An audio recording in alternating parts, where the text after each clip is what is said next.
Hello दोस्तों, नमस्कार, आदाब एंड सत श्री अकाल। एक बार फिर स्वागत है आपका आकार आईएएस में। यूपीपीसीएस ने अपना नोटिफिकेशन जारी कर दिया है 173 सीट के साथ में। तो कुछ लोग परेशानी में होंगे कि यार सीट बहुत कम जारी की हैं। खैर, चिंता की कोई बात नहीं है। इनका अपना फंडा रहा है कि भैया पहले हम कम सीट्स रिलीज करेंगे, देन उसके बाद में उसमें बढ़ोतरी कर देंगे। कोई बात नहीं है, समय कम है, होली आने वाली है, तो आप लोग अभी उन छुट्टियों में भी बिजी हो जाएंगे। तो मैं यही कहना चाहूँगा कि समय को ज़्यादा से ज़्यादा सदुपयोग करें और अपनी प्रिपरेशन को और ज़्यादा स्ट्रेंथन करें। तो आज हम एक सीरीज शुरू करने जा रहे हैं, क्योंकि जहाँ तक हमें पता है कि पेपर में, प्रीलिम्स एग्जाम में करंट अफेयर का काफ़ी इंपॉर्टेंट रोल रहता है। तो करंट अफेयर को कवरअप करने के लिए हम मंथ वाइज क्वेश्चंस जो है वो डिस्कस करेंगे।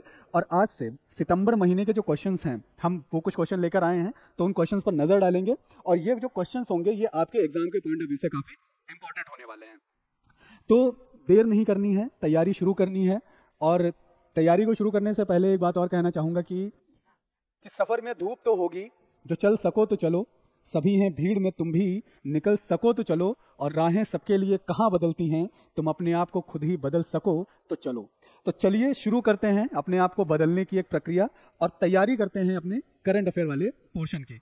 तो कुछ करंट अफेयर हैं जो कि हम सितंबर महीने के कुछ इंपॉर्टेंट करंट अफेयर्स इस पूरी वीडियो में डिस्कस करेंगे। और पूरी वीडियो में आप हमारे साथ बने रहिए। हम आशा करते हैं कि जो भी इंपॉर्टेंट सेगमेंट्स हैं एग्जाम के पॉइंट ऑफ व्यू से, वो आपको जानने को मिलेंगे। पहला क्वेश्चन है, मैचिंग से रिलेटेड है, that which of the following recently held appointment is not correctly matched. Appointment से रिलेटेड ये क्वेश्चन है, पूछ रहा है कि इनमें से कौन सी ऐसी अपॉइंटमेंट है जो कि करेक्टली मैच नहीं है, जो कि सही तरीके से सुमेलित नहीं है। तो पहला है chief nodal officer of UP defence industrial corridor. तो यूपी डिफेंस इंडस्ट्रियल कॉरिडोर के चीफ नोडल ऑफिसर पहला है आरकेएस भदौरिया। तो ये ऑप्शन आपका जो है सही है, ठीक है। देन बी पे है न्यू अटॉर्नी जनरल। तो new attorney general of India R Venkataraman, hockey India president Dilip Tirkey, and chief of defence staff M M Naravane. तो चार ऑप्शंस आपके सामने जो है वो दिए हुए हैं। तो अब हम इसके अगर आंसर पे बात करें, तो पहला जो है chief nodal officer of UP defence industrial corridor, तो this is the correct option कि हाँ, आरकेएस भदौरिया जी जो हैं उनको चीफ नोडल ऑफिसर अपॉइंट किया गया है यूपी डिफेंस इंडस्ट्रियल कॉरिडोर का। Then second is new attorney general of India. तो new attorney general of India जो है वो आर वेंकटा रमनी जी ही हैं, उनको अपॉइंट करा गया है। तो this one is also correct. Then the third one is hockey India president Dilip Tirkey, ये भी सही है। And the fourth one is, जब भैया तीन सही हो गए और पूछ रहा है कि करेक्टली कौन सा नहीं मैच कर रहा है, तो चौथा वाला नहीं कर रहा है, chief of defence staff M M Naravane. This is wrong option. इसकी जगह पे जो सही ऑप्शन होगा वो होगा जनरल अनिल चौहान। तो जनरल अनिल चौहान जी जो हैं उनको चीफ ऑफ डिफेंस स्टाफ जो है वो अपॉइंट करा गया है। वन बाय वन करके हम थोड़ी एक नजर डालेंगे, एक ओवरव्यू लेंगे कि हमने पहले बात की कि यूपी डिफेंस इंडस्ट्रियल कॉरिडोर, ठीक है, यानी कि UP defence industrial corridor, sorry U P D I C. तो यूपीडीआईसी के जो चीफ नोडल ऑफिसर अपॉइंट किए गए वो कौन किए गए? आरकेएस भदौरिया साहब, ठीक है। तो आरकेएस भदौरिया जो है वो करेंगे, ठीक। अब यूपीडीआईसी जो है, अगर हम यूपीडीआईसी के कॉन्टेक्स्ट में बात करें, तो यूपीडीआईसी एक एस्पिरेशनल प्रोजेक्ट है। क्या है? एक एस्पिरेशनल प्रोजेक्ट है अंडर दी, एस्पिरेशनल का मतलब यहां पर हो गया कि एक आकांक्षी परियोजना है। आकांक्षी परियोजना है किसके अंतर्गत? कि UP expressways industrial development authority, ठीक है, UP expressways industrial development authority, यानी कि यूपीईडीए के अंतर्गत जो है ये एक एस्पिरेशनल प्रोजेक्ट है, ठीक है। तो इसके जो चीफ नोडल ऑफिसर अपॉइंट करेंगे वो आरकेएस भदौरिया किए गए। अब हम सेकेंडली बात करते हैं, दूसरा कौन सा था? The attorney general of India, attorney general of India. तो अटॉर्नी जनरल ऑफ इंडिया जो है वो किसे अपॉइंट किया गया है? आर वेंकट रमनी को। वेंकटा, ये हमने भी ऑप्शन में देखा, तो यहां हमें मिला अपॉइंटेड बाई। किसने अपॉइंट किया है इनको? Appointed by. तो अपॉइंटेड बाई द्रौपदी मुर्मू। द्रौपदी मुर्मू जी ने इनको क्या करा है? अपॉइंट करा है, ठीक। तो द्रौपदी मुर्मू कौन है? इंडियन प्रेसिडेंट, इंडिया की राष्ट्रपति। और ये इन्होंने सक्सीड किया है, इन्होंने किसको सक्सीड किया है? वो हैं के वेणुगोपाल, ठीक है। तो के वेणुगोपाल जी को इन्होंने सक्सीड किया। तो यानी कि आर वेंकटरमणी से पहले जो अटॉर्नी जनरल ऑफ इंडिया थे वो थे के वेणुगोपाल। ठीक है, तो के वेणुगोपाल जो थे इससे पहले अटॉर्नी जनरल ऑफ इंडिया थे। अब अटॉर्नी जनरल ऑफ इंडिया के कॉन्टेक्स्ट में अगर हम बात करें तो अटॉर्नी जनरल ऑफ इंडिया जो होता है वो चीफ लीगल एडवाइजर होता है ऑफ द इंडियन गवर्नमेंट। तो इंडियन गवर्नमेंट का एक विधिक सलाहकार होता है and chief advocate of the court, और वो कोर्ट का एक चीफ एडवोकेट भी होता है। अगर इसके अपॉइंटमेंट की हम बात करें, जैसे मैंने बोला कि आर वेंकटरमणी जो है इनको द्रौपदी मुर्मू जो इंडियन प्रेसिडेंट है उन्होंने अपॉइंट करा है। तो इसका जो अपॉइंटमेंट है तो कॉन्स्टिट्यूशन में आर्टिकल 76 दिया हुआ है। अपॉइंटमेंट से रिलेटेड बात करी जाए तो कॉन्स्टिट्यूशन में दिया हुआ है आपका आर्टिकल 76। तो आर्टिकल 76 के तहत यूनियन कैबिनेट, कौन? यूनियन कैबिनेट की सलाह पर प्रेसिडेंट जो है वो अटॉर्नी जनरल ऑफ इंडिया को क्या करता है? अपॉइंट करता है।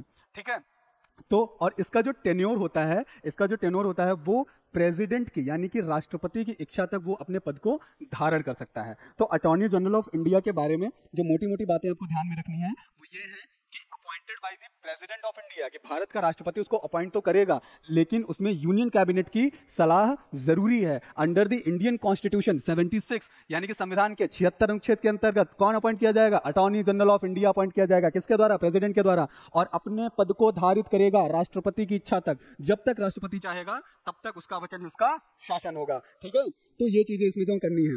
देन दूसरी चीज थी कि हॉकी इंडिया प्रेसिडेंट जो है वो दिलीप तिर्की को अपॉइंट करा गया था। देन उसके बाद में जो हमने चौथा ऑप्शन देखा था जो कि हमारा इनकरेक्ट था वो था चीफ ऑफ डिफेंस स्टाफ। तो एमएम नरवणे नहीं, यहां पर कौन थे? वो जनरल अनिल चौहान थे। तो जनरल अनिल चौहान जी के कॉन्टेक्स्ट में हम बात करेंगे। ठीक है, तो जनरल अनिल चौहान जी के कॉन्टेक्स्ट में बात करेंगे। इनको चीफ ऑफ डिफेंस स्टाफ जो है वो अपॉइंट करा गया है। तो पहले जो भारत के, ठीक है, इंडिया के अगर हम फर्स्ट सीडीएस की बात करें तो वो थे जनरल बिपिन रावत। जनरल बिपिन रावत जी पहले इंडिया के सीडीएस थे। एक चॉपर क्रैश हुआ, उस चॉपर क्रैश में जनरल बिपिन रावत जी की डेथ हो गई, जिसके बाद में तकरीबन 9 महीने तक ये सीट जो है वो वैकेंट रही। तो ये सीट वैकेंट होने के बाद में फिर दूसरे चीफ ऑफ डिफेंस स्टाफ जो है वो अपॉइंट करे गए। तो अगर सवाल आता है दैट सेकेंड सीडीएस कौन अपॉइंट हुआ है, तो सेकंड सीडीएस में आपका आंसर होना चाहिए अनिल चौहान। तो जनरल अनिल चौहान जी जो हैं वो भारत के दूसरे चीफ डिफेंस स्टाफ जो है उनको अपॉइंट करा गया है।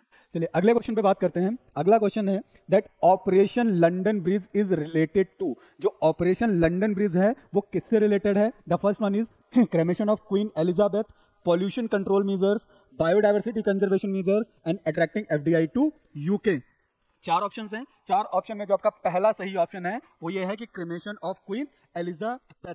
ब्रिटेन की महारानी क्वीन एलिजाबेथ की जब डेथ हुई तो उनकी डेथ पर जो है अनाउंस किया गया लंदन, ऑपरेशन लंदन ब्रिज। तो उनके फ्यूनरल के लिए यानी कि उनके अंतिम संस्कार के लिए इस ऑपरेशन को जो है वो अनाउंस किया गया था। तो correct option is cremation of queen Elizabeth. ठीक है, then third one is The 36 national games held in which of the following city?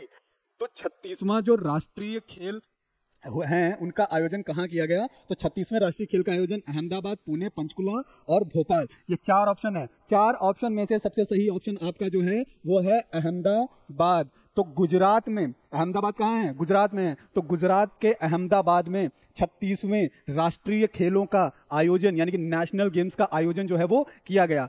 Ahmedabad में ही नहीं, गुजरात के कई शहरों में। अगर अहमदाबाद के अलावा आपके ऑप्शन में गांधीनगर आता है, क्या आता है?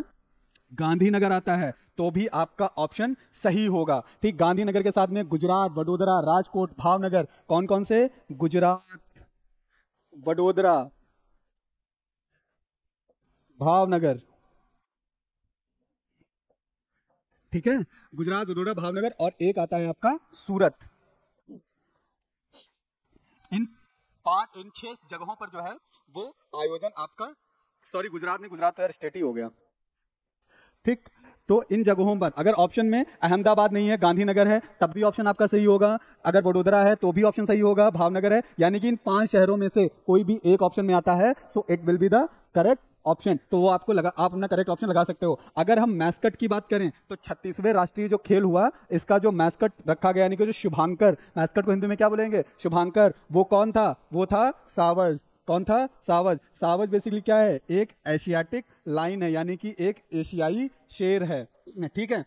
अब भैया कि खेल वेल की बात हो रही है, शेर वेर बीच में कहां से आ गए, तो एशियाटिक लाइन को ठीक शुभांकर के रूप में क्यों रखा गया, तो इसका मेन ऑब्जेक्टिव ये माना गया कि इंडियन हेरिटेज के इंटीग्रेशन को मेंटेन रखने के लिए, और एक आइडिया, यानी कि उस आइडिया को इंट्रोड्यूस करने के लिए, कौन से आइडिया को, कि India is a rapidly growing country, Bharat जो है वो तेजी से ग्रो करता हुआ देश है, और शेर जो है वो काफी मतलब तेज भागता है, और काफी एक एंथुजियास्टिक एनर्जी उसमें एक बहुत दिखती है चीजों के लिए, तो इसलिए इसको शुभांकर के तौर पर प्रस्तुत किया गया। तो मास्कट की बात करें तो क्या नाम है, सावज है। क्या है सावज, एक एशियाटिक लाइन है, और मेन और इसको शुभांकर के तौर पर प्रस्तुत करने का जो मेन ऑब्जेक्टिव था वो था integration of Indian heritage and reflect the idea of the rapidly growing India becoming the global leader, यानी कि भारत एक वैश्विक स्तर पर उभर रहा है और वैश्विक नेता बन रहा है, ठीक है। तो ये इसका जो है वो करेक्ट ऑप्शन होगा।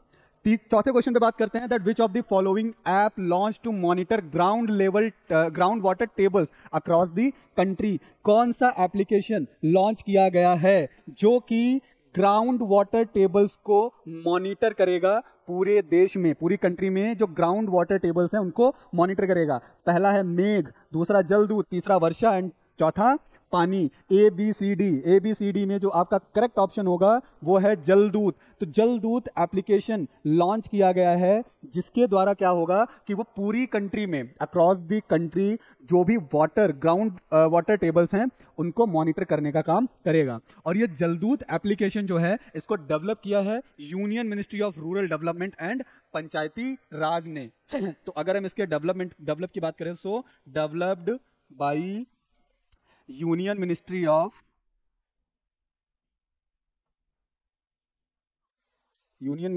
Rural development and Panchayati Raj, ठीक।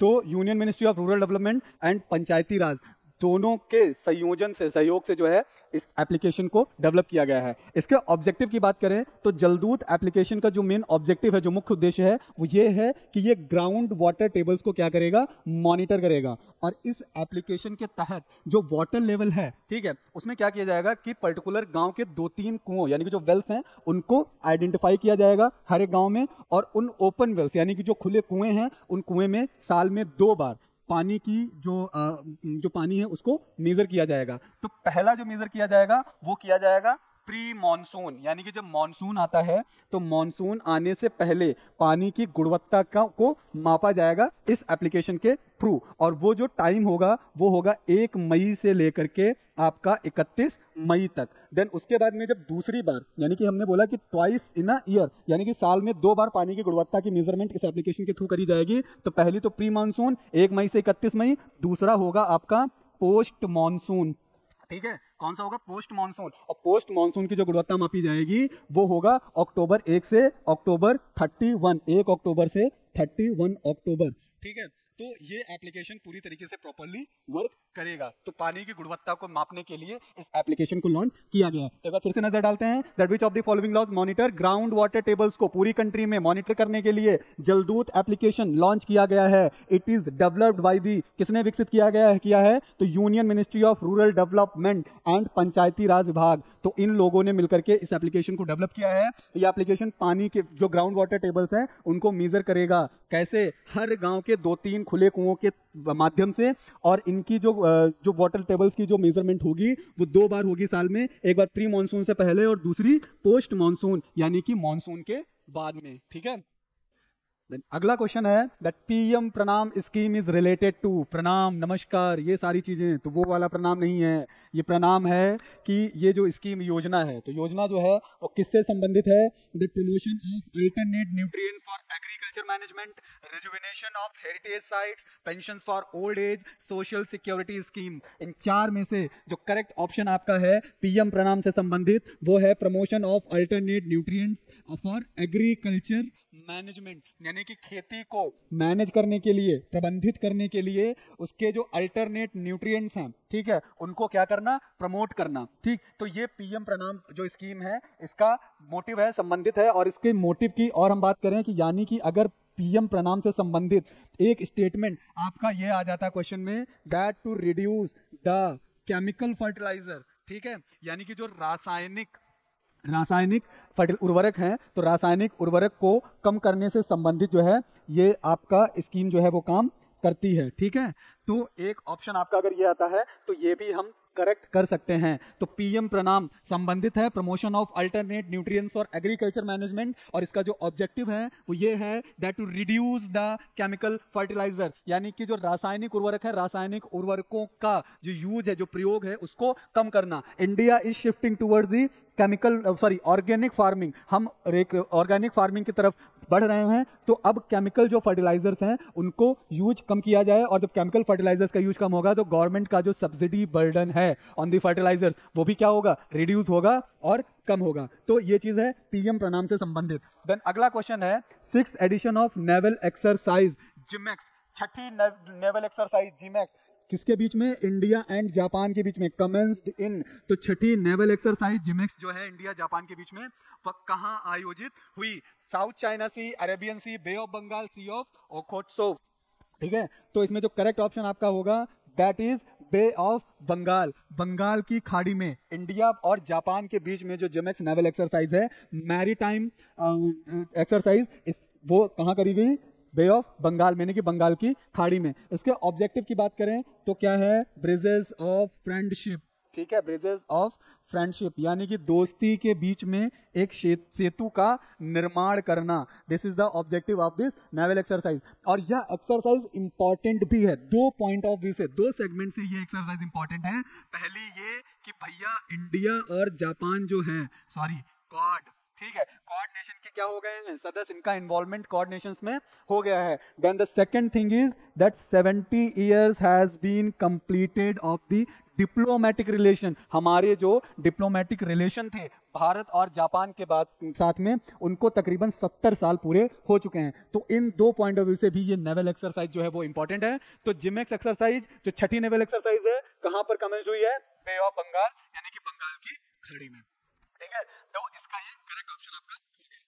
अगला क्वेश्चन है विच इंडियन स्टेट यूटी, ठीक है, लॉन्च द छाता स्कीम, कौन सी भारत का ऐसा कौन सा राज्य है या ऐसी कौन सी यूनियन टेरिटरी है यानी कि संघ शासित प्रदेश है जिसने, ठीक है, छाता स्कीम को लॉन्च किया। तो पहला है राजस्थान, गुजरात, पंजाब एंड उड़ीसा। तो जो करेक्ट ऑप्शन आपका इसमें है वो है उड़ीसा। तो उड़ीसा राज्य ने जो है क्या किया है, छाता स्कीम लॉन्च करा है। छाता स्कीम के फुल फॉर्म की हम बात करें तो छाता स्कीम का फुल फॉर्म है that community harnessing and harvesting rain water artificially from terrace to aquifer. और अगर हम लॉन्चिंग की बात करें तो छाता स्कीम को लॉन्च किया है वाटर रिसोर्स मैनेजमेंट, किसने, वाटर रिसोर्स मैनेजमेंट। और वाटर रिसोर्स मैनेजमेंट कौन, भारत सरकार का नहीं, उड़ीसा की सरकार का, यानी कि उड़ीसा स्टेट का जो वाटर रिसोर्स मैनेजमेंट है उसके द्वारा छाता स्कीम को लॉन्च किया गया। और छाता स्कीम के ऑब्जेक्टिव की बात करें तो इसका ऑब्जेक्टिव है to address the increasing stress on ground water, जो ग्राउंड वाटर है, जो भूमिगत जल है, उस पर जो स्ट्रेस यानी जो दबाव बढ़ रहा है उसको क्या करना, एड्रेस करना, उसको मॉनिटर करना, and to improve depleting ground water table. तो जो ग्राउंड वाटर टेबल है यानी कि जो भूमिगत जल का जो क्षरण हो रहा है उसको इंप्रूव करना, उसको यानी कि उसके संबंध में काम करना। ठीक है, तो ये चीजें जो है छाता स्कीम का, कुल मिलाकर के छाता scheme is also related with the ground water. ठीक है, तो यानी कि भूमिगत जल से ये संबंधित है। जो ग्राउंड वाटर स्ट्रेस है उसको मॉनिटर करने के लिए और उसको इंप्रूव करने के लिए छाता स्कीम को लॉन्च करा गया, water resource management of Orissa. तो ये चीज आपको ध्यान में रखनी है। Then next question is where did archaeological survey of India ASI discover the world's largest वारा स्कल्पचर, दुनिया का, विश्व का सबसे बड़ा वारा स्कल्पचर जो है आर्कियोलॉजिकल सर्वे ऑफ इंडिया ने कहां डिस्कवर किया। तो Bandhavgarh tiger reserve, Rajaji tiger reserve, Satkosia tiger reserve and Panna tiger reserve. तो इन चार ऑप्शन में से आपका जो करेक्ट ऑप्शन है वो है Bandhavgarh tiger reserve. Bandhavgarh tiger reserve में विश्व का, दुनिया का सबसे बड़ा वारा स्कल्पचर जो है वो एएसआई ने डिस्कवर किया। अगर वारा स्कल्पचर के कॉन्टेक्स्ट में हम बात करें तो ये एक मोनोलिथिक स्कल्पचर है। कौन सा है? मोनोलिथिक, यानी कि एकाश में चट्टान, यानी कि एक पत्थर को काटकर बनाया गया पूरा स्कल्पचर है। और वारा के संबंध में बात करें तो कहा जाता है वारा जो है ये भगवान विष्णु, जो लॉर्ड विष्णु हैं, लॉर्ड विष्णु के जो 10 अवतार हैं, यानी इनके जो 10 इनकारनेशंस हैं, उनसे संबंधित है। वारा स्कल्पचर के अलावा एएसआई ने बांधवगढ़ टाइगर रिजर्व में बुद्धिस्ट केव्स, स्तूपास, इनको भी डिस्कवर किया है। और ये माना जा रहा है कि ये जो बुद्धिस्ट केव्स हैं और ये जो स्तूपास हैं, ठीक है, ये तकरीबन 2nd सेंचुरी के, यानी कि 2री शताब्दी के माने जा रहे हैं। ठीक है, देन इसके साथ साथ में कुछ हिंदू टेम्पल्स भी डिस्कवर करे गए हैं, और वो हिंदू टेम्पल जो हैं वो 9 से लेकर के 11वीं शताब्दी तक के माने जा रहे हैं।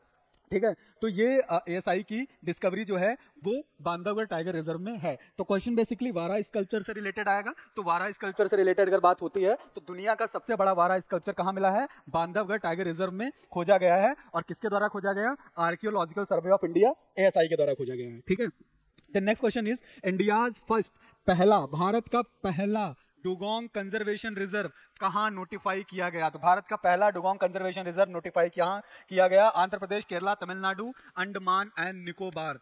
तो द करेक्ट ऑप्शन आपका है तमिलनाडु। तमिलनाडु का जो पाक स्ट्रेट का रीजन है, बे ऑफ पाक स्ट्रेट, ठीक है, वहां पर इसको डिस्कवर करा गया है। ठीक, डुगोंग के कॉन्टेक्स्ट में हम बात करें तो dugong is also known as sea cow, इसको सी काऊ के नाम से जाना जाता है। ठीक है, तो इसके कंजर्वेशन की नीड क्यों पड़ी भाई? क्यों हम ये कंजर्वेशन रिजर्व बनाया? क्योंकि जो डुगोंग है वो बेसिकली थ्राइव करता है सी ग्रास बेड्स पर, जो समुद्र में सी ग्रासेस होती हैं वहां पर। तो अगर इसको, इसकी जो इंडेंजर्ड स्पीशीज है, ठीक, उसको अगर संरक्षित नहीं किया गया तो जो मरीन फौना है वो कहीं ना कहीं इफेक्ट होगा और प्रभावित होगा। और सी ग्रासेस जब डुगोंग प्रोटेक्ट नहीं होगा तो वो सी ग्रासेस जो हैं उनकी कमी होगी, और जिसकी कमी की वजह से बहुत सारी ऐसी स्पीशीज हैं फिशेस की जो कि सी ग्रास पर डिपेंड रहती हैं, तो उनकी कहीं ना कहीं कमी हमें देखने को मिलेगी। तो डुगोंग की जो इंडेंजर्ड स्पीशीज है, जो विलुप्त, जो संकटग्रस्त जातियां हैं, प्रजातियां हैं, उनके संरक्षण के लिए, ठीक, भारत का पहला डुगोंग कंजर्वेशन रिजर्व जो है वो बनाया गया। और वो कहाँ बनाया गया? तमिलनाडु में। तमिलनाडु के कौन से रीजन पे? पाक स्टेट रीजन पे इसको जो है वो नोटिफाई किया गया। ठीक है, अगला क्वेश्चन है निस्तार एंड निपुण diving support vessel. Diving support vessel नाम क्या है? निस्तार एंड निपुण वर लॉन्च्ड बाई, इसको किसने लॉन्च किया? तो निस्तार एंड निपुण diving support vessel were launch by Indian army, Indian navy, Indian air force, none of these. तो करेक्ट ऑप्शन है आपका इंडियन नेवी। भारतीय नेवी जो है उसके द्वारा निस्तार एंड निपुण डाइविंग सपोर्ट वेसल को लॉन्च किया गया। तो ये जो डाइविंग सपोर्ट वेसल है जिसका नाम है निस्तार एंड निपुण, ठीक है, इसको लॉन्च किया, इसको बिल्ड किया गया है, बिल्ट बाई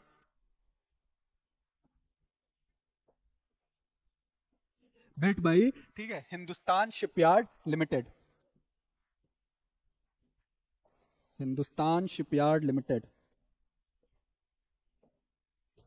ठीक, हिंदुस्तान शिपयार्ड लिमिटेड ने इसको बिल्ड करा है। और यह पहला, निस्तार एंड निपुण जो है यह पहला, यानी कि ये फर्स्ट ऐसा जो डाइविंग सपोर्ट वेसल है जिसको कि भारतीय नेवी के द्वारा डिजाइन करा गया है। तो अगर क्वेश्चन आता है कि भारतीय नेवी के द्वारा, इंडियन नेवी के द्वारा डिजाइन करा गया पहला डाइविंग सपोर्ट वेसल कौन सा है, तो वो निस्तार एंड निपुण है, और ये बिल्ड करे गए हैं हिंदुस्तान शिपयार्ड लिमिटेड के द्वारा। ठीक है, तो 3 चीजें इसमें आपके कवर अप हो जाएंगी। लॉन्च्ड बाई इंडियन नेवी, निस्तार एंड निपुण, नाम क्या है डाइविंग सपोर्ट वेसल का? निस्तार एंड निपुण नाम है। ठीक है, और पहला ऐसा इंडिजिनस डाइविंग सपोर्ट वेसल है जिसको कि इंडियन नेवी ने लॉन्च करा है। ठीक है, देन अगले क्वेश्चन पे नजर डालते हैं।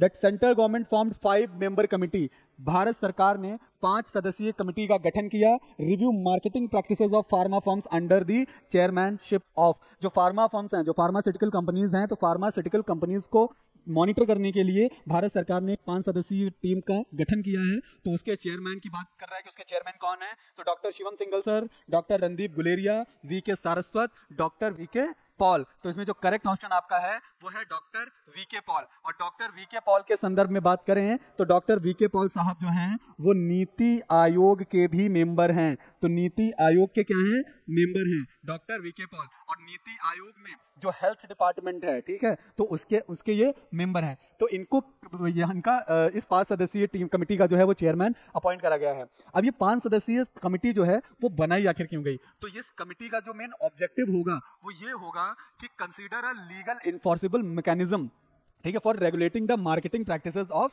Pharmaceutical firms. तो जो फार्मास्यूटिकल फर्म्स हैं, जो फार्मास्यूटिकल कंपनीज हैं, ठीक है, तो उनको मॉनिटर करना, ठीक, उनकी मार्केटिंग प्रैक्टिसेस को रेगुलेट करना, ठीक, उनका निर्धारण करना, तो ये सारे काम जो हैं, ये सारे उद्देश्य जो हैं इस कमेटी को के रखे गए हैं। और यह कहा गया है कि भारत सरकार के द्वारा कि 90 डेज के टाइम पीरियड के अंदर, कितने दिन में, 90 डेज में यह कमेटी मार्केटिंग रेगुलेशन से रिलेटेड अपनी रिपोर्ट जो है वो पेश करेगी। तो 5 सदस्यीय कमेटी है, इसके चेयरमैन कौन है, डॉक्टर वीके पॉल हैं। वीके पॉल नीति आयोग के मेंबर हैं। नीति आयोग के कौन सी जगह के किसके मेंबर हैं, नीति आयोग में हेल्थ के मेंबर हैं। इसकी चेयरमैनशिप करेंगे। इसका ऑब्जेक्टिव है कि फार्मास्यूटिकल फर्म्स को मॉनिटर करना, उसको उसकी जो मार्केटिंग जो है उसको रेगुलेट करना, ठीक है। अगला क्वेश्चन है that UNDP Human Development Index 2021 was launched index which of the country ranked first। तो यूनाइटेड नेशन ये यूएनडीपी, ठीक है, ह्यूमन डेवलपमेंट इंडेक्स जो है वो 2021 आया, तो उसमें कौन सी कंट्री पहले स्थान पर रही, स्विट्जरलैंड, डेनमार्क, नॉर्वे, स्वीडन। तो करेक्ट ऑप्शन है आपका स्विट्जरलैंड। स्विट्जरलैंड पहला ऐसा देश है जो कि यूएनडीपी ह्यूमन डेवलपमेंट इंडेक्स 2021 में पहले स्थान पर रहा है। ये इंडेक्स और रिपोर्ट, इनसे क्वेश्चंस आपके काफी इंपॉर्टेंट हो जाते हैं, तो ये आपको ध्यान में रखना है, ठीक है। तो अगर हम यूएनडीपी एचडीआई की बात करें, तो अगर हम इसमें इंडिया का स्टैंड देखते हैं, ठीक है, इंडिया की अगर रैंकिंग की बात करें तो इंडिया की रैंकिंग जो है वो 132 है आउट ऑफ 191, ठीक है। यानी कि जो टोटल 191 कंट्रीज हैं, तो 191 कंट्रीज में इंडिया की रैंकिंग जो है वो 132 है। इंडिया की रैंकिंग में ये डिक्लाइन जो है वो पिछले 3 दशक में, ठीक, काफी तेजी से आया है, और ऐसा ये पहली बार हुआ है, ठीक है। अगर हम यूएनडीपी की बात करें, ठीक, तो यूएनडीपी जो है, जो एचडीआई जो रिलीज करती है ह्यूमन डेवलपमेंट इंडेक्स जो है, ठीक, ये बेसिकली 3 डायमेंशंस पर जो है वो रिलीज करा जाता है। इसका पहला डायमेंशन जो है वो a long and healthy life, education, decent standard of living, ठीक, ये 3 चीजें इसमें जो हैं वो शामिल हैं। तो इन 3 चीजों के आधार पर इसका मेजरमेंट किया जाता है। देन कैलकुलेशन की अगर हम बात करें तो कैलकुलेशन जो है वो 4 इंडिकेटर्स के आधार पर किया जाता है। पहला जो इंडिकेटर है वो है लाइफ एक्सपेक्टेंसी एट बर्थ, ठीक है। तो कैलकुलेशन है लाइफ एक्सपेक्टेंसी एट बर्थ, दूसरा है मीन्स ईयर्स ऑफ स्कूलिंग, तीसरा है एक्सपेक्टेड ईयर्स ऑफ स्कूलिंग, और चौथा है gross national income per capita. ये 4 ऐसे इंडिकेटर्स हैं जिनके आधार पर एचडीआई जो है वो कैलकुलेट करती है। तो रीसेंट डिक्लाइन की अगर हम बात करें तो जो लाइफ एक्सपेक्टेंसी है पूरे वर्ल्ड की, पूरे ग्लोब की, वो कम हुई है, ठीक। अगर हम 2018 की बात करें तो 2018 में जो हमें लाइफ एक्सपेक्टेंसी देखने को मिलती थी वो थी 72.8 साल। यानी कि कोई भी व्यक्ति जो है वो मैक्सिमम मिनिमम जो है 72.8 साल तक जीता था, ठीक। लेकिन अगर 2021 के कॉन्टेक्स्ट में हम बात करें तो 21 के कॉन्टेक्स्ट में यह हमें कम होती दिखती है, और 2021 के कॉन्टेक्स्ट में यह लाइफ एक्सपेक्टेंसी जो है वो 71.4 ईयर ही रह जाती है। कितना, 71.4 ईयर, यानी कि 71.4 साल ही जब अब जीवन प्रत्याशा जो है वो रह गई है, ठीक है। तो और लाइफ एक्सपेक्टेंसी, ठीक, एट बर्थ इंडिया के कॉन्टेक्स्ट में, ठीक,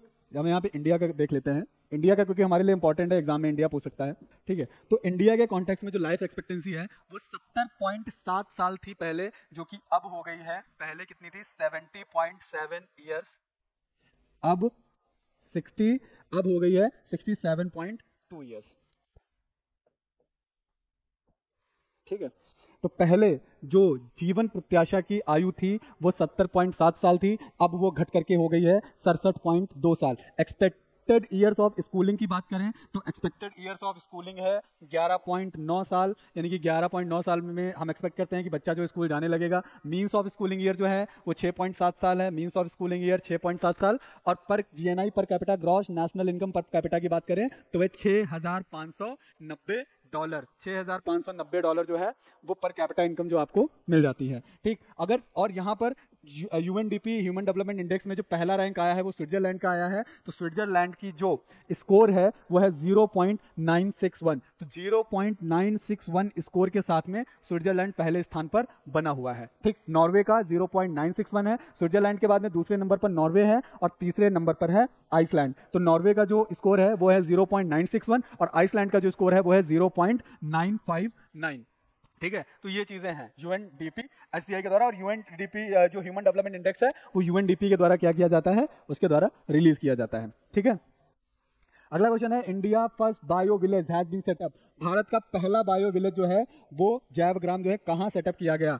पहला ऑप्शन है मेघालय, त्रिपुरा, नागालैंड एंड मणिपुर। ठीक है, तो जो भारत का पहला बायो विलेज सेटअप किया गया है वो त्रिपुरा राज्य में सेटअप किया गया। कहाँ किया गया है, त्रिपुरा राज्य में किया गया और उस गांव का नाम है दासपारा विलेज। गांव का क्या नाम है, दासपारा विलेज।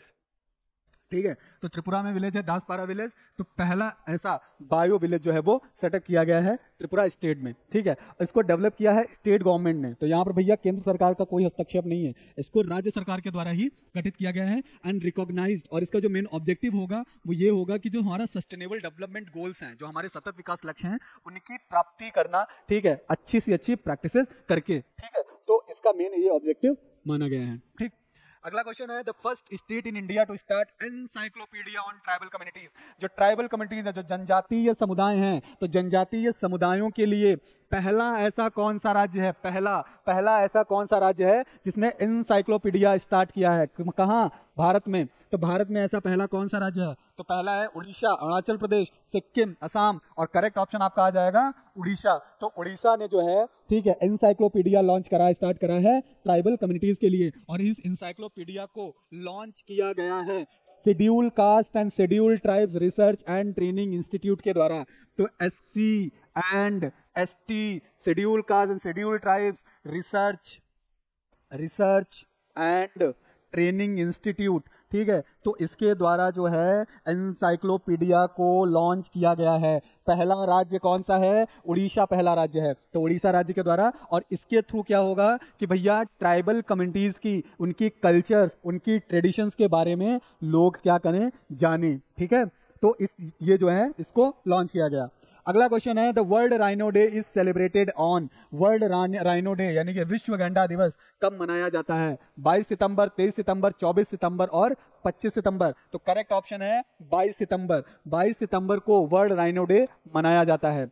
इसके मनाने के पीछे जो ऑब्जेक्टिव है, जो उद्देश्य है, वो ये है that spread the awareness about all the threat of the 5 extinct species of the rhino. Rhino की जो 5 लुप्त प्राय प्रजातियां हैं, उनके संरक्षण के लिए अवेयरनेस फैलाना, लोगों को जागरूक करना। ठीक है, तो राइनो की जो 5 स्पीसीज हैं, उसमें से कौन कौन सी स्पीसीज हैं। पहली है सुमात्रन, कौन सी, सुमात्रन। दूसरी है जावा, दूसरी कौन सी है, जावा। ठीक है, जब तीसरी स्पीसीज की बात करें तो ग्रेटर वन हॉर्न्ड। ठीक है, ग्रेटर, तो पेन नहीं चल रहा है,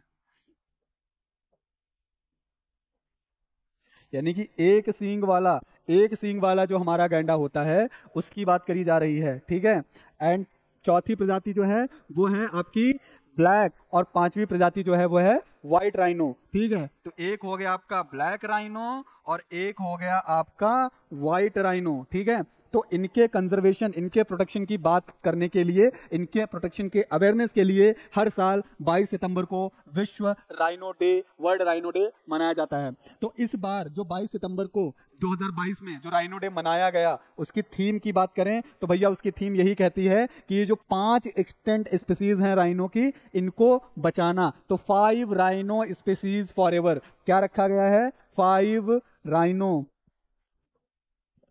यह रखा गया है 5 राइनो स्पीशीज फॉर एवर। ठीक है, तो फॉर एवर साथ में रहिएगा, फ्रेंडशिप फॉर एवर नहीं, राइनो फॉर एवर। राइनो की कौन सी 5 प्रजातियां फॉर एवर, हमेशा for ever for ever for ever ये रहेंगी। ठीक है, तो वर्ल्ड राइनो डे 22 सितंबर मनाया। 5 स्पीसीज कौन कौन सी, Sumatra, Java, greater one horn, black rhino, white rhino. इन 5 स्पीसीज को बचाने के लिए 22 सितंबर को वर्ल्ड राइनो डे का आयोजन किया गया। ठीक, और थीम रखी गई कि 5 राइनो स्पीसीज फॉर एवर, यानी कि 5 राइनो की प्रजातियां हमेशा। ठीक है, तो ये चीजें रही, ठीक। और थीम का ऑब्जेक्टिव भी है कि भैया जब 5 उसमें लिखा हुआ है तो ऑलरेडी ये इन 5 राइनोज को बताने की बात कर रहा है, ठीक। अगर हम बात करें कि तो विश्व का जो पहला राइनो डे है वो कब मनाया गया, तो first rhino day was celebrated, ठीक है, तो वो मनाया गया 2011 में, सन 2011 में पहला वर्ल्ड राइनो डे सेलिब्रेट करा गया, और इसको बनाया गया था 2010 में।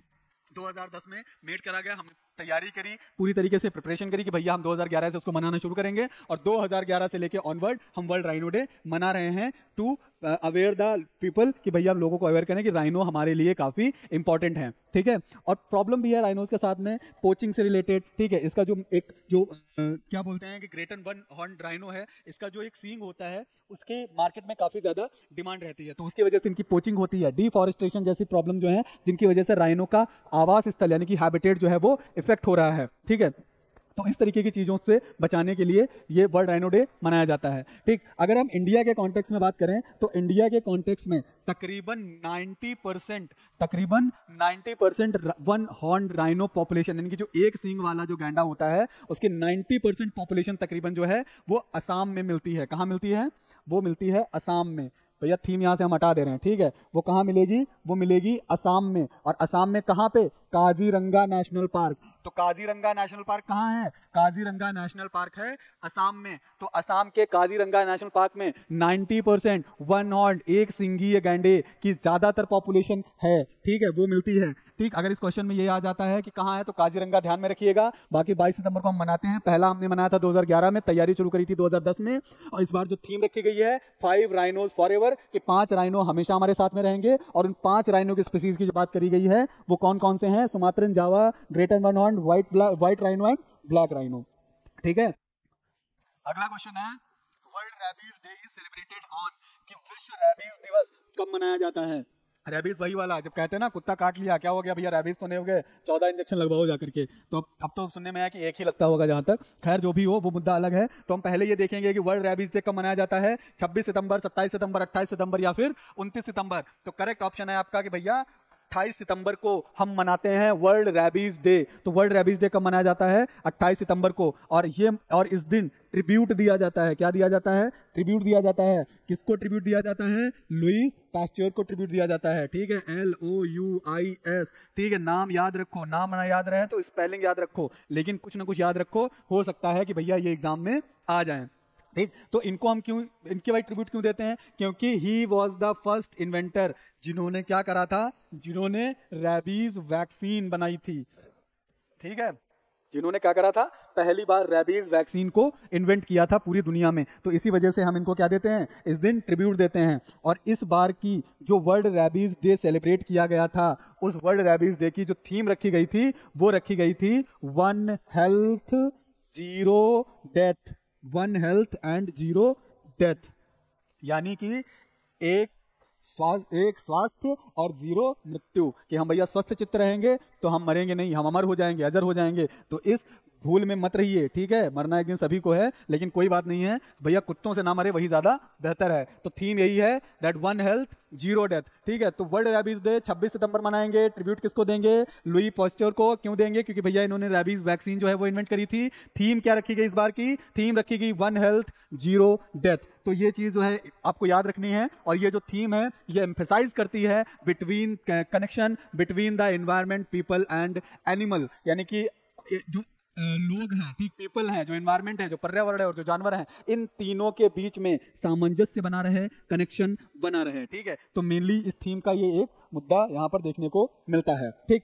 उसके बाद में अगला क्वेश्चन है, that India's first ever night sky sanctuary is established in, Bharat की पहली रात्रि स्काई सेंचुरी जो है वो कहाँ स्टैब्लिश करी गई। तो जम्मू कश्मीर, हिमाचल प्रदेश, उत्तराखंड या फिर लद्दाख। तो भैया लद्दाख में, यूनियन टेरिटरी, तो लद्दाख में जहां पर सोनम वांगचुक क्या कर रहे हैं, क्लाइमेट फास्ट कर रहे हैं। तो सोनम वांगचुक साहब की जगह पे भैया लद्दाख में क्या है, वहां पर पहली नाइट स्काई सेंचुरी को स्टैब्लिश किया गया है, ठीक है। और यह जो नाइट स्काई सेंचुरी है, it is set up by CSIR, ठीक है, CSIR के तहत करा गया है, under the union ministry of science and technology, ठीक है। कहां, under the union ministry of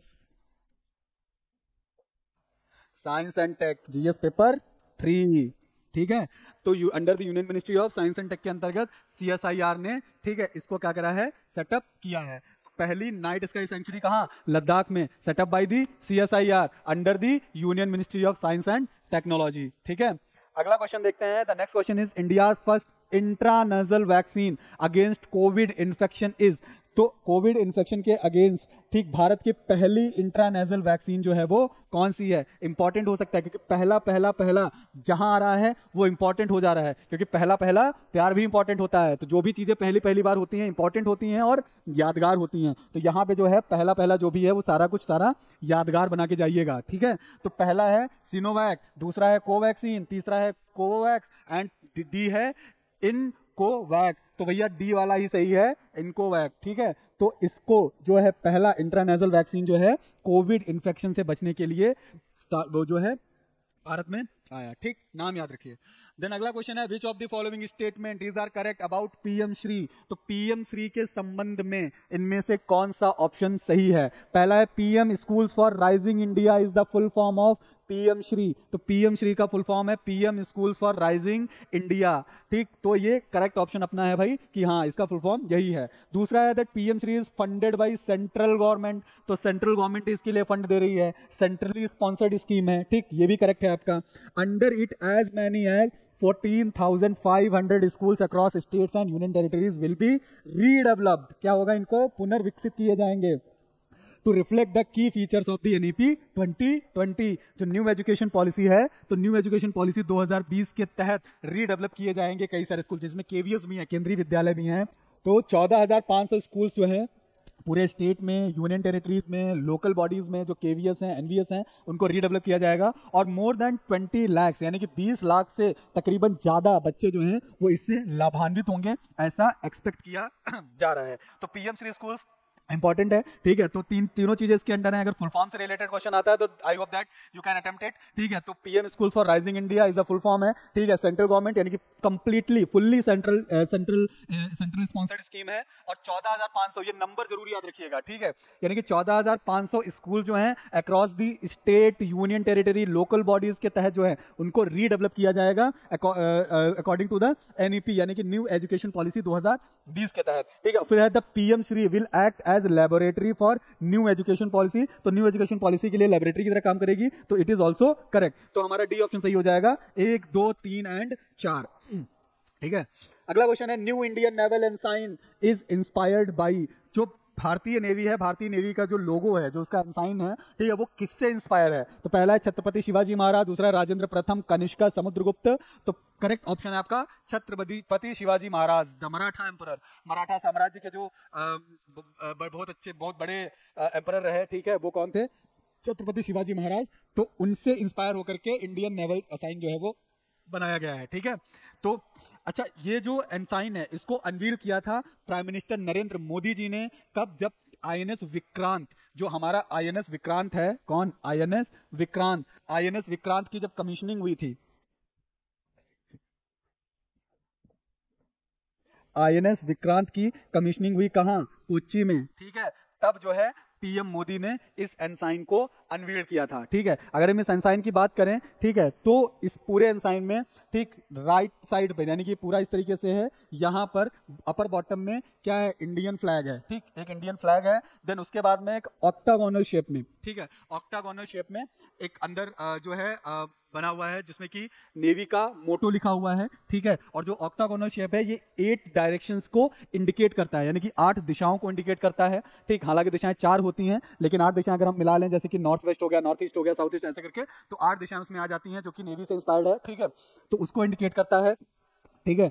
और इसमें नेवी का जो एम्बलम है, सिंबल है नेवी का, ठीक, वो इसके अंदर है। और जो गोल्डन बॉर्डर है, अगर आप उस साइन पे जाओगे तो उसमें गोल्डन बॉर्डर आपको मिलेगा। तो गोल्डन बॉर्डर जो है वो मराठा एम्परर छत्रपति शिवाजी को जो है वो इंडिकेट करता है। तो चीजें हैं वो उतना वैसे नहीं आएगा, बाकी एग्जाम में ये हो सकता है कि भाई इंस्पायर किससे है, तो छत्रपति शिवाजी महाराज से इंस्पायर है। छत्रपति शिवाजी महाराज जो है मराठा एम्परर थे, ठीक है। और उसके साथ साथ में किसने अनवील किया था, तो प्राइम मिनिस्टर नरेंद्र मोदी जी ने अनवील किया था। कब किया था, जब आईएनएस विक्रांत की कमीशनिंग हो रही थी, कहां हो रही थी, कोच्चि में हो रही थी, ठीक है। तो इतनी चीजें आपके लिए जरूरी हो सकती हैं। अगला क्वेश्चन है, which of the following institution launched किसान सफलता कार्ड। तो किसान सफलता कार्ड को किस इंस्टीट्यूशन ने लॉन्च करा? नाबार्ड, आरबीआई, एग्री बाजार, मिनिस्ट्री ऑफ एग्रीकल्चर। तो एग्री बाजार ने लॉन्च करा किसान सफलता कार्ड। तो एग्री बाजार बेसिकली जो है एक प्राइवेट सेक्टर इलेक्ट्रॉनिक एग्री मंडी है। ठीक है, एग्री बाजार क्या है कि एक प्राइवेट सेक्टर यानी कि निजी क्षेत्र की, कहाँ की? निजी क्षेत्र की एक एग्री मंडी है। ठीक है, एग्री मंडी है। ठीक है, तो निजी क्षेत्र की एक एग्री मंडी है जो क्या है कि क्विक एंड इजी वे, जो कि फार्मर्स को एक आसान राह दिखाती है। ठीक है, पोस्ट हार्वेस्ट यानी कि जब फसल पकने के बाद में जो फसल तैयार होती है तो उसके लिए ये क्विक और इजी एक्सेस प्रोवाइड कराती है किसानों को। ठीक है, तो ये किसान सफलता कार्ड, और ये किसान सफलता कार्ड जो है वो एग्री बाजार के द्वारा जो है वो लॉन्च करा गया है। तो इस कार्ड के थ्रू जो है एक इजी वे किसानों को मिलेगा पोस्ट हार्वेस्ट के बाद में, किन्हीं की फसल के पकने के बाद में। अगला है विद दैट इंडियाज फर्स्ट, पहला आ गया India's first forestry university to be setup in. तो भारत की पहली फॉरेस्ट्री यूनिवर्सिटी कहां सेटअप की गई? तेलंगाना, आंध्र प्रदेश, मध्य प्रदेश और उत्तर प्रदेश। तो इसमें जो करेक्ट ऑप्शन आपका है वो है तेलंगाना। तेलंगाना में भारत की पहली फॉरेस्ट्री यूनिवर्सिटी को डेवलप किया गया। और यह जो है दुनिया की, तो जो तेलंगाना की जो फॉरेस्ट्री यूनिवर्सिटी है या वर्ल्ड की तीसरी फॉरेस्ट्री यूनिवर्सिटी है। और इससे जो पहली और दूसरी है वो रशिया और चाइना में है। तो वर्ल्ड के कॉन्टेक्स्ट में अगर हम बात करें तो पहले नंबर पर रशिया आती है फॉरेस्ट्री यूनिवर्सिटी में, दूसरे नंबर पर चाइना आता है एंड तीसरे नंबर पर आता है अपना प्यारा भारत। ठीक है, तो इंडिया में तेलंगाना राज्य में भारत की पहली फॉरेस्ट्री यूनिवर्सिटी को क्या किया गया? सेटअप किया गया। तो तेलंगाना का forest college and research institute, जो कि क्या है? एफसीआरआई बोले तो forest college and research institute, इसको अपग्रेड किया जाएगा इनटू फॉरेस्ट्री यूनिवर्सिटी में बाय द लेजिस्लेशन। तो लेजिस्लेशन के थ्रू जो है इसको अपग्रेड किया जाएगा। ठीक है, तो इस यूनिवर्सिटी के थ्रू ठीक फॉरेस्ट्री से related education, research, extension, outreach, इन सारी चीजों की जो बातें हैं वो इसमें करी जाएंगी। ठीक है, तो इतना ध्यान रखिएगा दैट फॉरेस्ट्री यूनिवर्सिटी तेलंगाना राज्य में सेटअप की गई है, भारत की पहली है और दुनिया की तीसरी है। और दुनिया की पहली जो फॉरेस्ट्री यूनिवर्सिटी है वो कहाँ है? रशिया में, दूसरी है चाइना में और तीसरी है इंडिया में। ठीक, और एफसीआरआई यानी कि forest college and research institute को अपग्रेड किया जाएगा। किसमें अपग्रेड किया जाएगा? फॉरेस्ट्री यूनिवर्सिटी में अपग्रेड किया जाएगा। अगला क्वेश्चन है, Nuakhai festival is celebrated in. तो नुआखाई फेस्टिवल जो है वो कहां सेलिब्रेट किया जाता है? उड़ीसा, तेलंगाना, मेघालय या फिर वेस्ट बंगाल। तो नुआखाई फेस्टिवल जो है वो ओडिशा में सेलिब्रेट किया जाता है। और ओडिशा में भी बेसिकली कहां? जो वेस्टर्न ओडिशा का पार्ट है, कहां? जो वेस्टर्न ओडिशा का पार्ट है वहां पर इसे सेलिब्रेट करते हैं। तो बेसिकली ओडिशा में पूरे 12 महीने में लगभग 13 फेस्टिवल जो है वो सेलिब्रेट किए जाते हैं। तो वेस्टर्न ओडिशा का जो पार्ट है वो काफी डेंसली पॉपुलेटेड पार्ट है ट्राइबल कम्युनिटीज का, और इनका जो मेन ऑक्यूपेशन है वो एग्रीकल्चर ही है। ठीक है, तो नुआखाई फेस्टिवल बेसिकली मनाया क्यों जाता है? जब फसल कटती है तो फसल कटने के बाद में जैसे हम लोग बैसाखी मनाते हैं, साउथ इंडिया में पोंगल मनाया जाता है, तो उसी तरीके से यहाँ नुआखाई फेस्टिवल जो उड़ीसा में मनाया जाता है। तो नुआखाई फेस्टिवल में नुआ का मतलब होता है न्यू और खाई का मतलब होता है ईटिंग। ठीक, यानी कि नई चीजों को हमने क्या करना है? खाना है। ठीक है, तो नुआ का मतलब यहाँ पर हो गया न्यू, ठीक है, और खाई का मतलब हो गया ईटिंग। ठीक है, तो ये चीजें जो हैं ये इंपॉर्टेंट है। ठीक है, तो नुआखाई फेस्टिवल मनाया जाता है, तो इस दिन हार्वेस्ट करता है, लोग मिलकर के सेलिब्रेट करते हैं और चावल को पहली बार लोग अपने परिवार वालों के साथ में, दोस्त यार के साथ मिलकर के सेलिब्रेट करते हैं इस पूरे फेस्टिवल को। ठीक है, तो नुआखाई फेस्टिवल सेलिब्रेट करा जाता है उड़ीसा में, मोस्टली कहां? उड़ीसा के वेस्टर्न पार्ट में। और उड़ीसा का वेस्टर्न पार्ट है densely populated of tribal communities. Main occupation is agriculture, इनका मेन ऑक्यूपेशन क्या है? खेती है। और फसल कटने के बाद में सेलिब्रेट करते हैं। इसमें नुआ का मतलब होता है न्यू, खाई का मतलब होता है ईटिंग, यानी कि नई चीजों को खाना और एंजॉय करना। ठीक है, अगला क्वेश्चन है, which U T has been declared India first Swachh Sujal प्रदेश। तो कौन सी यूनियन टेरिटरी को भारत सरकार के द्वारा भारत का पहला स्वच्छ सुजल प्रदेश घोषित किया गया है? लक्षद्वीप, अंडमान निकोबार, चंडीगढ़ या फिर लद्दाख। ठीक, तो इसमें करेक्ट ऑप्शन आपका है अंडमान एंड निकोबार। तो अंडमान निकोबार यूनियन टेरिटरी को भारत की पहला स्वच्छ सुजल प्रदेश जो है वो घोषित किया गया है। तो वाटर डे, ठीक है, वर्ल्ड वाटर डे कब? वर्ल्ड वाटर डे कब मनाया गया? 22 मार्च 2021 को। ठीक, 22 मार्च 2021 को, ठीक है, वर्ल्ड वाटर डे पर, ठीक, अंडमान एंड निकोबार आइलैंड को डिक्लेयर किया गया कि यहाँ पर इसने 100% अचीव किया है टैप वाटर को, यानी कि अंडमान एंड निकोबार एक ऐसा यूनियन टेरिटरी है जहां पर हर घर में 100% टैप वाटर जो है वो सुनिश्चित हो गया है। अंडमान एंड निकोबार जो है यहाँ पे 100% अचीवमेंट हो गई है किसकी, टैप वाटर की, ठीक है, टैप वाटर की। और अगर इंडिया के कॉन्टेक्स्ट में हम देखें तो अंडमान एंड निकोबार जो है वो 3rd नंबर पर आता है टैप वाटर में, जहां पर हर घर में टैप वाटर जो है वो सुनिश्चित है। इससे पहले, ठीक है, पहले नंबर पे आपका आता है तेलंगाना और दूसरे नंबर पर आपका, सॉरी, पहले नंबर पे आपका है गोवा और दूसरे नंबर पर है तेलंगाना। तो पहले नंबर पे गोवा आएगा और दूसरे नंबर पे आएगा तेलंगाना, ठीक है। तो तेलंगाना, गोवा और तेलंगाना के बाद में अंडमान एंड निकोबार जो है वो तीसरा ऐसा यूनियन टेरिटरी है, ठीक है, जहां पर 100% टैप वाटर जो है वो सुनिश्चित हो चुका है, ठीक है। अगली बात करते हैं, Kibithu military garrison was renamed. Kibithu military garrison का नाम जो है वो बदल दिया गया। तो बदल के क्या नाम रखा गया, captain Manoj Pande, captain Shershah, captain general Bipin Rawat and none of these. Correct option है general Bipin Rawat, chief of defence staff, C D S, ठीक है। तो अभी हमने पहले क्वेश्चन में डिस्कस करा था, तो जनरल बिपिन रावत के बाद में दूसरे जो सीडीएस बने वो कौन बने, जनरल अनिल चौहान। और यहाँ पर किबुथु मिलिट्री गैरिसन का नाम बदलकर जनरल बिपिन रावत गैरिसन जो है वो कर दिया गया है। अगर हम किबुथु की बात करें तो किबुथु जो है वो एलएसी के, यानी कि लाइन ऑफ एक्चुअल कंट्रोल के पास में है। तो लाइन ऑफ एक्चुअल कंट्रोल के पास में कहाँ है, अरुणाचल प्रदेश में। कहाँ, अरुणाचल प्रदेश में, ठीक है।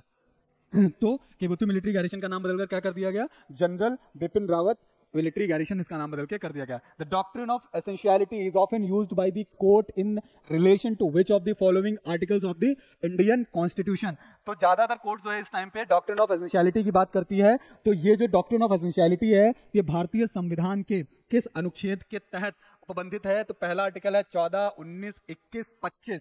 तो आर्टिकल 25 यानी कि 26 हमारा जो 25 आर्टिकल है धर्म की स्वतंत्रता से रिलेटेड बात करता है, ठीक है, तो उससे संबंधित है। तो ये आर्टिकल उससे आपका संबंधित है, ठीक है।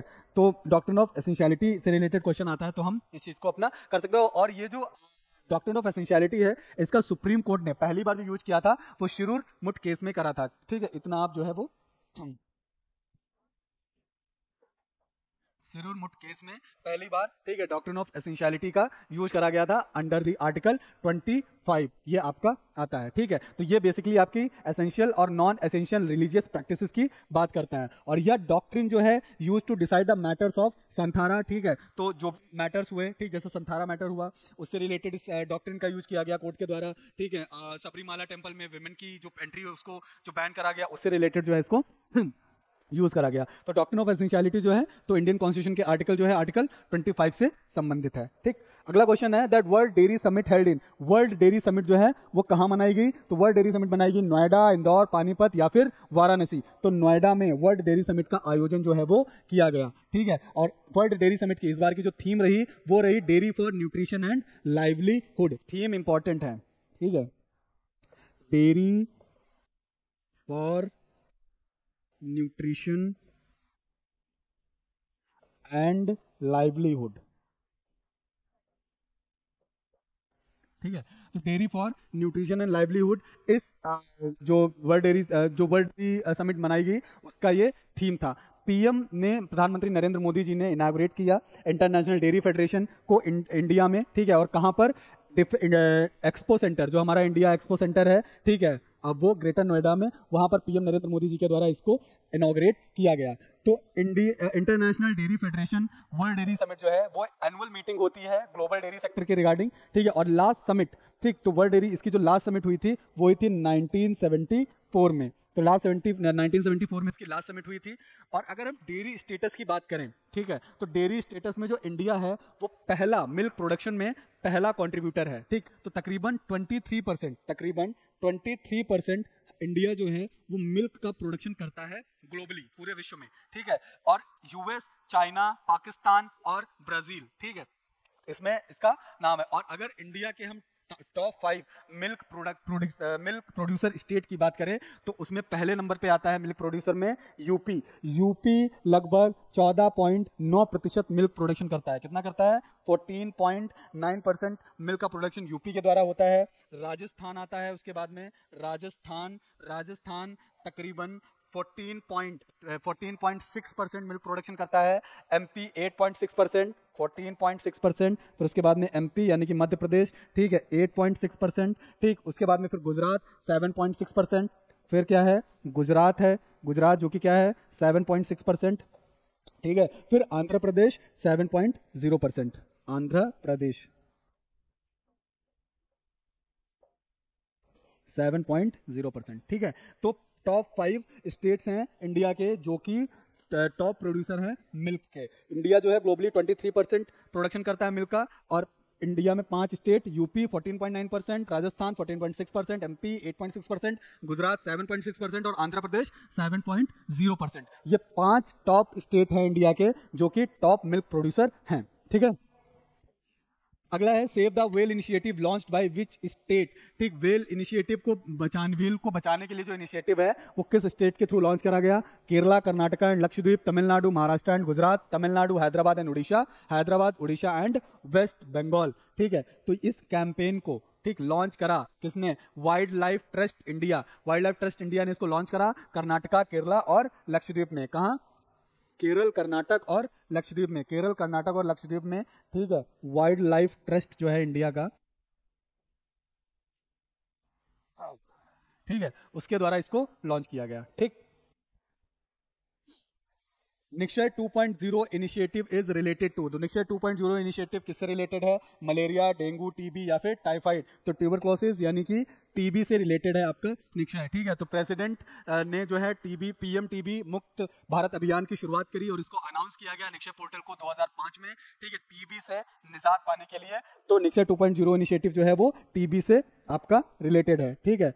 अगले क्वेश्चन की बात करें, फिर what is the name of the national electric freight platform launched by NITI Aayog recently? NITI Aayog ने, ठीक, नेशनल इलेक्ट्रिक फ्राइट प्लेटफॉर्म जो है लॉन्च करा, उसका क्या नाम है? तो उसका नाम है ई फास्ट, ठीक है। तो ई फास्ट को नीति आयोग के द्वारा लॉन्च किया गया जो कि नेशनल इलेक्ट्रिक फ्लाइट प्लेटफॉर्म है।